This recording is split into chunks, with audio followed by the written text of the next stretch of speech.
Awesome. Welcome to the show. My name is Gino. Welcome to Contractors Mastermind 2020 edition. We got Mr. Daniel Jones on the line. How are you doing, man? Doing great. Glad to be here. Yeah, man. I'm glad to have you on. Well, first question to get us going, man. Tell us a little about yourself, where you're out of. You're out of Arizona, if I remember correctly, and also what it is you do, what you specialize in, and kind of get us rolling from there. Well, like I said, I'm out of Arizona. I've been in the business a little over 22, 23 years, somewhere around there. Nice. So do a water damage restoration. Mostly we focus on the first call, first responder type thing, Gotcha. where we get out there, dry it up. So we're drying specialists. And yeah, so that's what we do. Awesome. You said you've been in business for a little bit now. What were some of the biggest challenges getting started? What were leading up to this point? Like, what do you think were the toughest parts about growing your business up to this point? You know, leading up to 2019, 2020. We'll talk about 2020 in a moment, but leading up till now, what's your journey been like in business? And just kind of give us a little background on your story with that. Well, you know, the flood business it's a different business than most. You can't go out and solicit floods because they happen when they happen. Right. So, I mean, it's really, building the relationships of when they do come in, you know, getting the plumbers on your side, getting the agents on your side, getting the adjusters on your side. So it's a lot of relationship building versus just straight up marketing. Yeah. So that's kind of, you know, hand to hand is still a fantastic way of doing things. You can't just send out an email blast saying, "Hey, have you had a flood? You know, call us." You know, it doesn't work like that. So a little different. Do a referral fee. If you don't, that'd be different. Yeah, I get it. I get it. It's kind of one of those things. It's like you need to be top of mind and showing up first when people need you. You know, and how do you go about doing that? Yeah. So,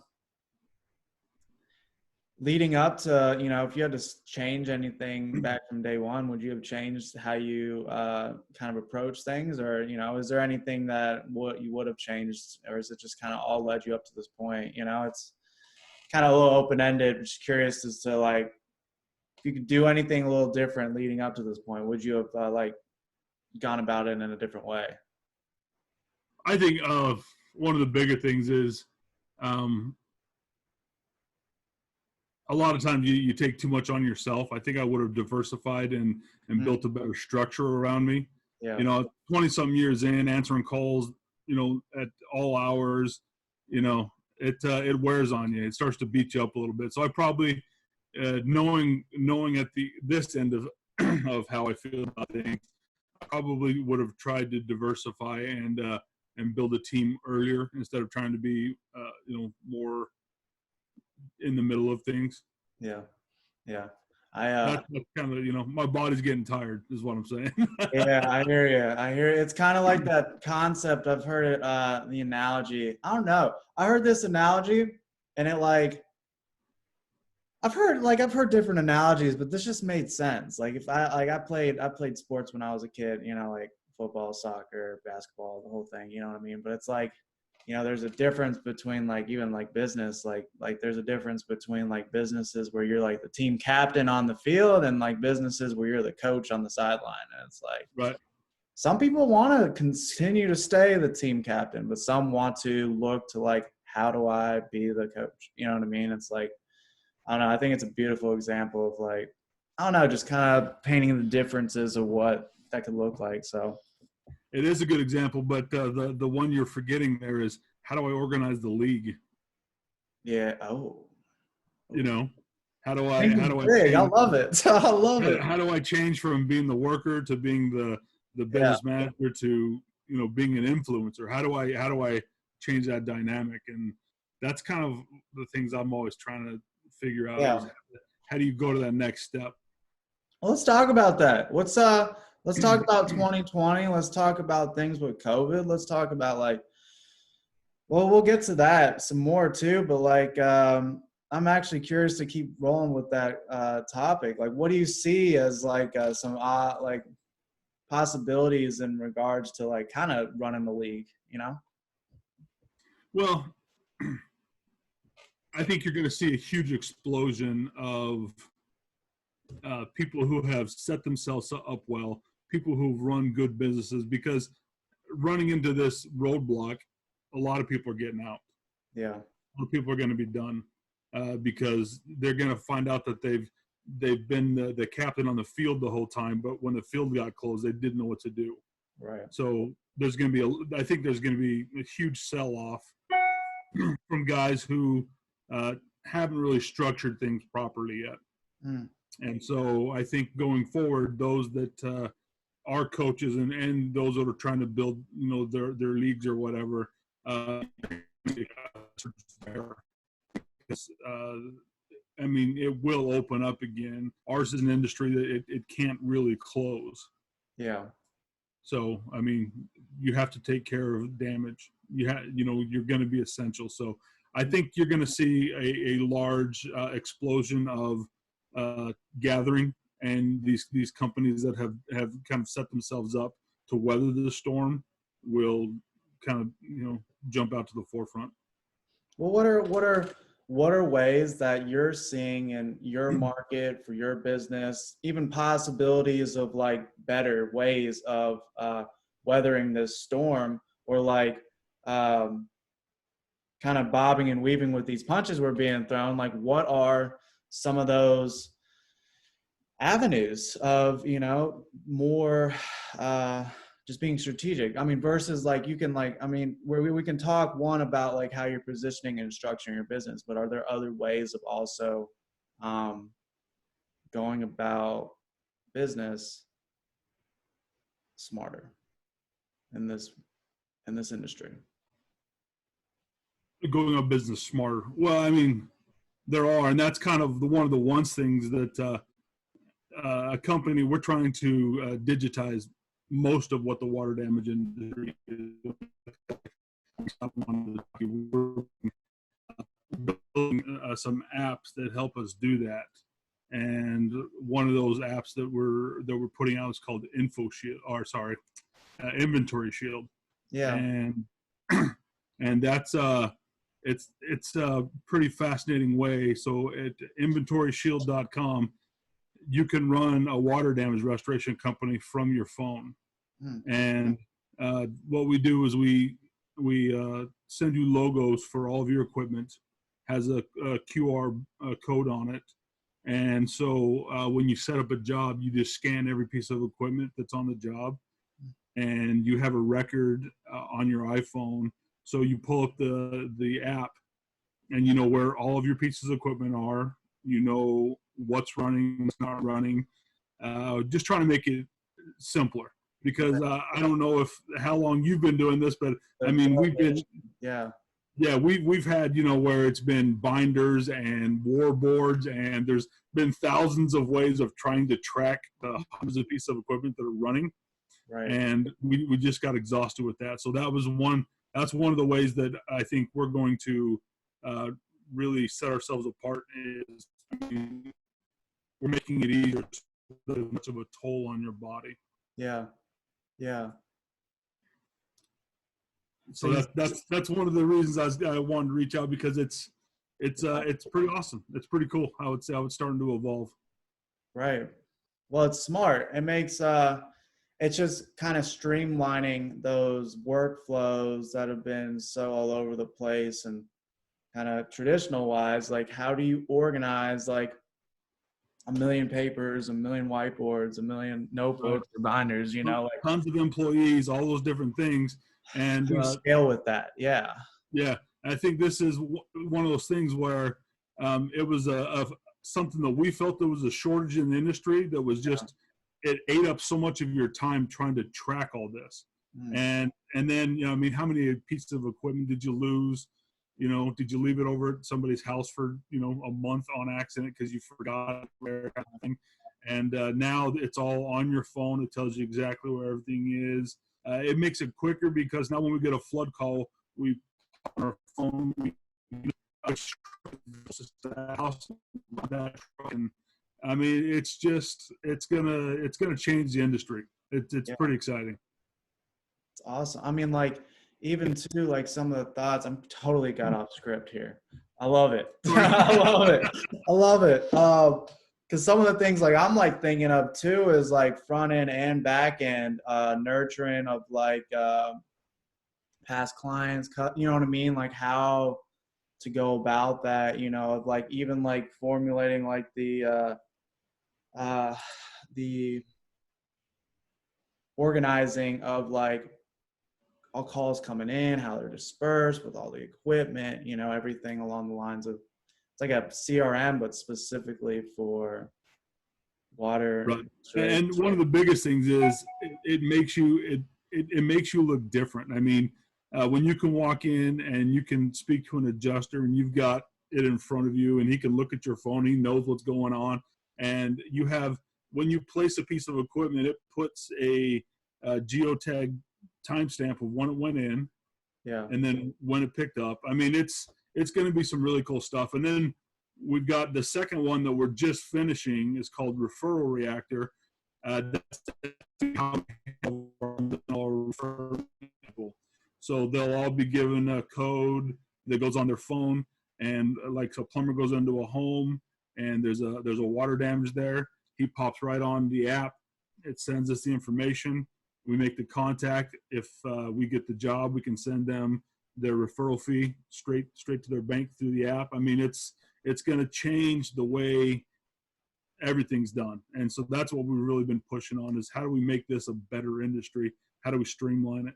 That kind of thing. Well, right, exactly. You know, like something like even too, it's like for the 24/7 emergency type business that it is, it's like how even do like someone calls, you know, even if they go to an answering service, like, you know, click one and then it goes to a live person, but in the back end, like, you know, like once the thing gets like initiated, like this is a house we're going to, or this is somewhere, you know, like automatically sending out, this is just my brain going, Right. like Right. automatically sending out like all the QR codes or numbers, like bam, this guy gets notified, this guy gets notified, grab this equipment, bam, you know what I mean? Like streamline that whole rather than like, what do we have available? Where's it at? Who's available? Where's it at? You know? And the coolest thing is it tells you everything on the app. And so you can tap, let's say Joe's truck, and he'll have scanned all of his equipment that's on his truck. Right. When he drops it, he scans it, so you know what takes off and what's on. So you don't have to be calling up people, say, hey, how many fans are you carrying right now? I just look and I know how many fans are on your truck. And then if somebody else has 3 or 4 fans that I need over on a different job, I can just reroute. And it's gonna, I mean, because I think we've all been there where during the hectic times, I mean, all you're doing is, you know, what's going on? Who's doing this? And how's this happening? And yeah, so I mean, I used to have beautiful head of hair, and I've lost it over the years because all this craziness. But it's going to be pretty awesome. It's gonna change the way it's gonna really, I think, vault our industry forward and make it a lot more technical and specific to what we're doing. Right. Well, we'll return back to some of this. With the water damage, the restoration side of things, and to business side of things, what's your 2020 look like? You know, what's the toughest things been with 2020? How's COVID-19 affected some of this? You know, how are you looking to, even from an even more practical standpoint, is there things that are changing because of COVID? Like you having to wear gloves, people's houses, like what has that kind of been looking like for you guys out there? Yeah, I think in my opinion, showing up and looking more professional, having the equipment, having it clean, having, you know, those kind of things, you're going to get a better response than if you're just kind of wheeling in an old dirty fan, you know. And of course, you know, we have to sanitize everything. We have to do those things, but just showing that you're on the forefront of that. I mean, people right now don't want you in their home. You know, they never actually really did, because I mean, it was a horrible thing that happened to them, but they always were kind of like, oh, great, you know, you're here to fix it. Now it's like, you know, you have to come in and out of my house so many times during this process. You know, are you taking care of precautions? So yeah, it does a lot extra, but I think Attention to that detail. outward show of cleanliness and things like that is what really sets people's mind at ease. Yeah, yeah. Attention to detail, man. I think a lot of industries that weren't used to that are like, damn, okay. You know what I'm saying? Like, never thought about this. It's like it's interesting. You know, it stinks because like you see so many of these it's cool to see how you're just kind of going with the punches though. You know, because like talk to some I mean, guys. You our know, cleaning side got decimated. You yeah, know, our cleaning side, no one wants us in their homes right now. right, We have some commercial contracts, and we've kind of pushed more towards that. But even they're closed and hurting for money, so they're not, you know, they're not accepting new contracts and things like that.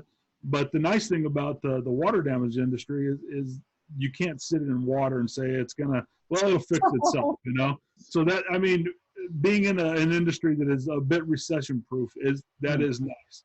yeah, But you know, taking these extra precautions where you have to look better. right. You have to have better procedures now, because you know what kind of people would overlook in the past, they don't overlook anymore. Those things are super important.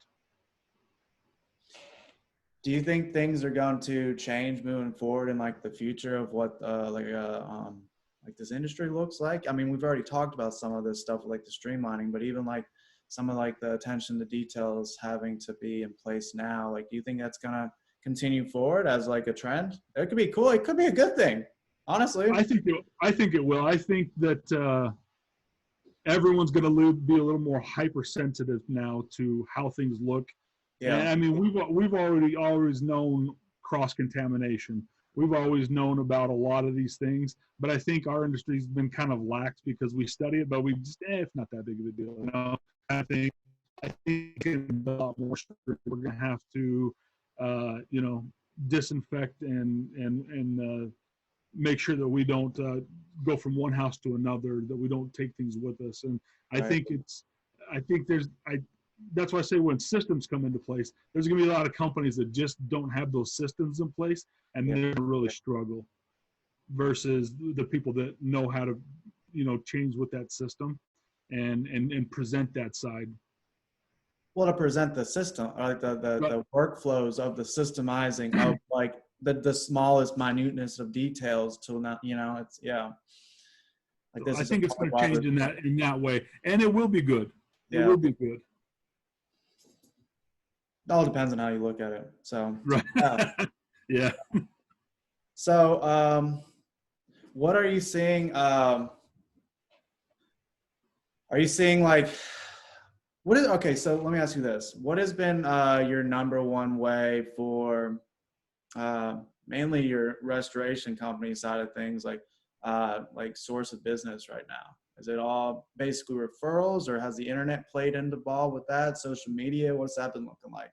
It's mostly referrals, but we do heavily push Google and you know, being on the forefront of things like that. We do a little social media, but I don't think, you know, too many people are out looking, you know, hey, where my house floods. I just don't think that's. I will say though, because of Facebook being the domination guy it is in Right. terms of website, there is talk. Well, it's a fact, you know, for companies that aren't doing what they need to do, SEO wise on Google, like promoting a Facebook page can help boost that to a certain extent. Oh, Especially, sure, absolutely, yeah, especially if you're niche and you stay yeah. specific with that stuff. It's just like, it's kind of, I'm trying to think of an example of what that, you know, it's leveraging the platform that Facebook is, and to one extent. Now it's leveraging both Facebook and Google, but that's a whole nother topic. Some that I'm sure you've already known. Google's huge. Yeah, it is. and Yeah. annoying, just so you know. Yeah. And annoying. Oh yeah. Why do you say that? Just especially right now, getting ads approved and doing things because they're on lockdown as well. Just Dude. it's such a pain. It's such a pain to maneuver through. But I mean, it's what it is. Biggest I mean, internet company in the world doesn't know how to work remote. I'll just talk crap. Hope Google doesn't shut this down. They probably own YouTube. No, they're great. They're fantastic. They're the greatest people in the world. Oh, I know. I mean, hey, dude, I can't complain. So let's talk about what. Okay. Also, feel free to throw in the other stuff too. Like most of this most of these questions are directed more towards like the contractors and people who are, like this is right. what the podcast is about. But even too, other facets of like these questions that can relate to your other stuff too. Feel free to throw that out. You bet. Planning for, if you could go back 6 months for yourself, right. Water restoration, would you have done or focused in different areas differently, or what would you have done to prepare if you knew COVID-19 was coming down the pipeline? Yeah, I think I would have really. It's been good for us in the fact that it has made us trim our processes. So, it's whenever you have difficulties, you get to see the fat in your system. Yeah. And you say, okay, we can't do that anymore. We have to change that. We have to become streamlined. And so every time you have, and this is such a rarity, hopefully, but don't look at it as a negative. You look at it as a positive of how you try to fix what you've been doing wrong in the past. Yeah. And when you start having difficulties, those past points, they really almost get highlighted. Mm. And so then you look at that and okay, I need to be better. How do I be better? If I were to go back 6 months, I think our processes, we would have kind of promoted those more towards our adjusters and our agents, and just made sure that they knew that we're ready for anything. I mean, we ended up doing that, but it took us a little bit of time. I thought the COVID would blow over a lot quicker, especially here in Arizona. We haven't seen that many cases or deaths, so I thought that it would be a school closure for a couple weeks, and then we'd be back going. It's been interesting, man. I don't think anybody expected for the world to shut down. Yeah, it blew my mind. I remember we're not too far away from the airport here, and so there's a pretty you can see planes coming and going quite often. And I woke up one night and I just couldn't sleep, and I was sitting out there looking, and no planes were landing and nothing was happening, and the world was just eerily quiet. And I just thought to myself, this is just the weirdest feeling I've ever had in my life, Awesome. of just nothing's turning, nothing. And what does that mean in the future? So, yeah. Okay.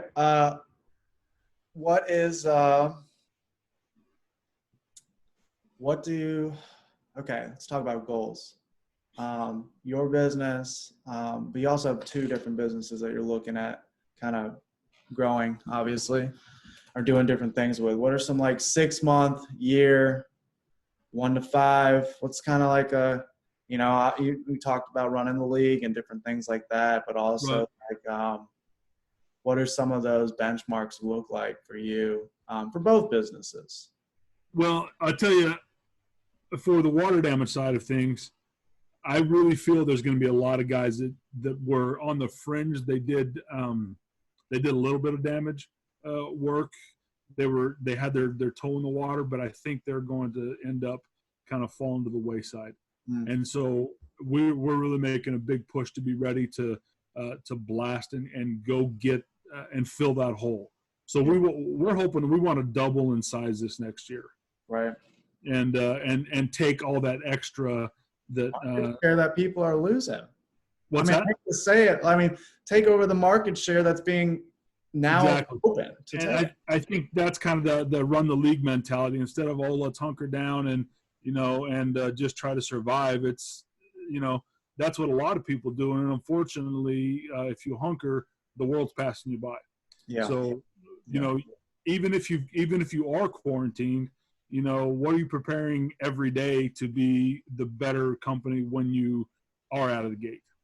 And so that's kind of what's that? Well, it's either you're preparing or you're doing nothing, and it's getting worse day by Yep. day. It's like you're either trying to do a little bit better day by day, or you're just, I mean, I don't know. So right now we're really focusing on contacting our people. We're really focusing on making our app cleaner and ready, and just the process of doing things, because I think once, and it was weird because we kind of launched this app right when this thing first hit.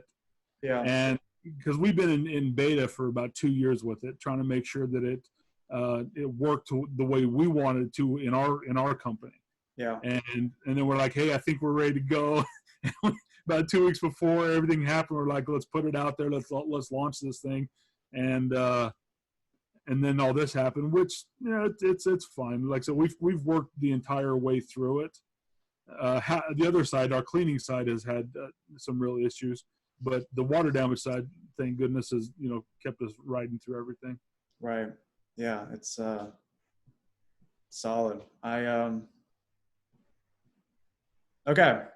I do want to talk to you some more after this, but we're last question. All right. Okay, you bet. It's my favorite question. You never know what you're going to get with this one. Any advice, thoughts, comments, rude remarks, however politically incorrect they may be, go right ahead. It's all for you. Anybody who may be listening in the future, I'll always get some like smirks, like guys are thinking, what am I going to say? It's like, don't I lit?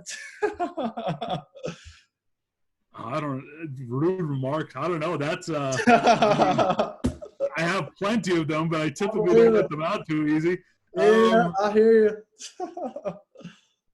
Yeah, I guess I coach football. I love it. I'm a huge football fan, and if you're not ready to put in the work, man, get the hell out of this industry. That's I think I've seen enough fly-by-night guys that do so much damage, that don't care about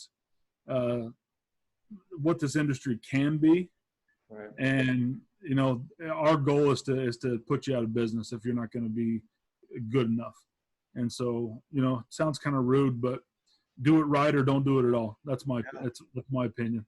Hey man, I love it. I love it. It's an awesome conversation, man. I'm so glad to have you on the show.